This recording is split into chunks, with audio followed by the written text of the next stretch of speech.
Good evening, traders, and welcome to BCI's evening market update. Let's take a look at today's key developments across oil, currencies, and precious metals. We'll start with WTI, crude oil. Prices have broken out of their recent downtrend, supported by expectations of tighter supply as Russia and Ukraine talks continue.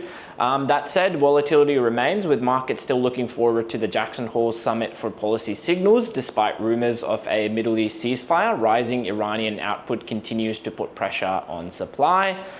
For now, oil has been consolidating in a tight range between 62.20 and 64.25 for 7 straight sessions. On the technical side, the 50-day moving average is acting as a key level.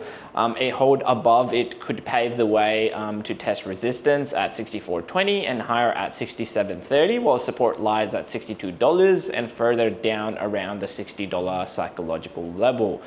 Moving on to Euro USD, the US and EU have released a framework agreement that adds details to the verbal deal struck in Scotland.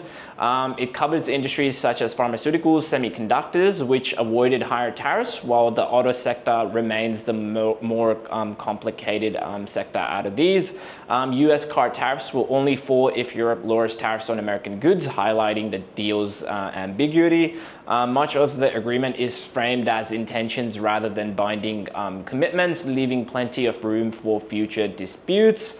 Overall, it feels like less of a win for Europe and more like a stop loss, reinforcing the reality that Europe depends far more on the US than the other way around.